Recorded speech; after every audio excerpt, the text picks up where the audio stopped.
Happy Tuesday, everybody, and Happy New Year, everybody. Wow, 2022, what a year. And it has come and it has gone. And it's like, whoever it is, I have a message for that person or persons who have their finger on the fast forward button. Take it off, please. Because things are just moving too fast. I thought that, 2021 went fast. I thought 2020 went fast, actually. But 2022, woo, just flew. And now here we are, January. Let me make sure I get this right. January the 3rd, 2023. And this is the year that my grandmother is going to turn 100. She is 99, doing very well. Her birthday is May 4th, 1923. We are looking forward to that 100th birthday party that we're all planning for her. And it was just so wonderful to be around, various family members. My daughter and her family were down with our two grandchildren, grandsons, 22 months and 3 months old. And for her to be able to hold her great great grandchildren is just absolutely amazing. But what I want to talk about today, and I want to continue in this theme about family, um, there was a lot of loss last year, and I lost my father. He was 81 years old. The interesting thing is that the relationship was very complicated. I had walked away from him, and so I did not attend his funeral. Um, my family is livid. They'll just have to get over it. But I want to talk about, and that's why I'm titling this, dump toxic family members. And I know some of you will take issue with this, particularly an African American woman saying this because, slavery really was very traumatic for us. We tried to hold on to every family member that we had because, the breakup of families was, it was prevalent. You were not guaranteed that you would be kept together. So we kept our families together. Unfortunately, some of these people are just toxic, and it is time to let go. And so I had to let go first of my father and then of his entire family. Um, I was a part of or engaged in a phenomenon called traumatic bonding or trauma bonding that psychologists have defined as, and this is a very short definition, and you can Google it if you like. But basically, it is when the abused feels as though they need the approval and acceptance of the abuser. And this happens in romantic relationships, family relationships, friendships, you name it. And I didn't really understand what was going on, but this stuff began in my childhood. First of all, my father did not raise me or any of his other children. My father sexually abused me from the time I was 12 until I was 17. I forgave him and tried to have a father daughter relationship with him. I mean, there were, some things, that was good about the relationship. And this may sound strange, and this may be a part of the trauma bonding, I don't know. But anyway, I inherited certain good things from my father, like his intellectualism, like his love for books, like his impeccable work ethic, also his wicked sense of humor. Our uh political conversations were intense and invigorating. We never talked about what happened when I was growing up, and I was afraid to bring it up. But that wasn't what made me walk away. What made me walk away was his narcissism, was his attitude that I owed him, that I and everybody else in the whole damn world owed him something. And that's basically how he treated people. He treated me that way, my other siblings that way. My youngest sister was the smartest one because she walked away from him years ago.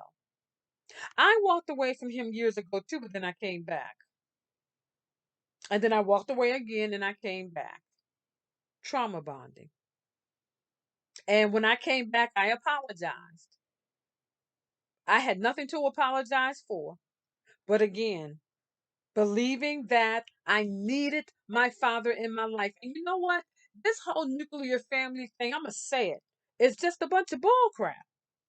You need a man in the house. Sometimes the problem is the man in the house. Okay? I'm a village kid.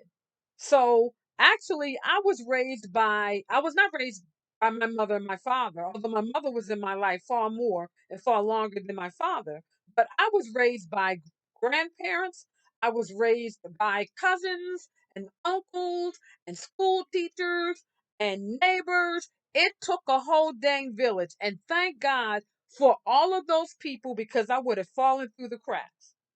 But unfortunately, because of my need to feel that I needed to have some kind of connection with my father and with his family, I kept going back. Now, when I was 15 and I was living with my paternal grandmother, some things went down and I had to leave there. And when I left there, I should have made a clean break because these folk just did not believe in me. Just, basically made me believe that I was nothing and that I was never going to be nothing. And so when I left there, and I don't mean to offend anybody, I don't adhere to this type of respectability politics like I used to, but I did at the time, so I made up in my mind that I was not going to have a baby out of wedlock. I was not going to become a teenage mother. I was not going to shack up with a man. If I lived with a man, it would be my husband. I was going to go to college. I was going to become somebody. And I was going to do all of this because I was like, no, you all will never get the opportunity to talk about me like you are doing now and like they would talk about my mother and my sister. That didn't work because guess who they talking about now? Because I walked away finally and for good. This past spring, I had had enough. Now, I did not know that my father was going to die this year. But I just knew that I had to protect myself. I have a family of my own. I have a deaf autistic son that I care for. My family didn't care about any of that. My father didn't care about any of that. All they expected for me to do was to cater to him like they do. No. And so once I put my foot down, then I became a pariah. He died. I did not go to the hospital. I stayed right here in my home. First of all, I live in another state than he did. So I stayed right here. I lit a candle in his honor, wished him safe travels, and kept vigil until I got word that he was gone. But that wasn't enough for them. I was supposed to be the long suffering, dutiful daughter. No, I was not going to do that.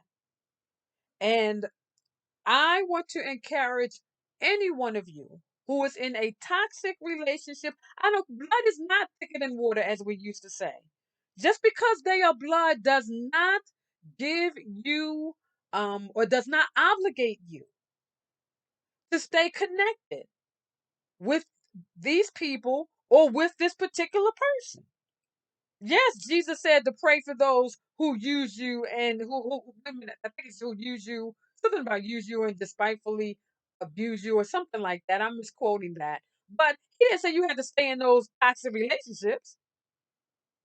As my youngest sister told me, she said, listen, when I told her, I said, no, I'm done.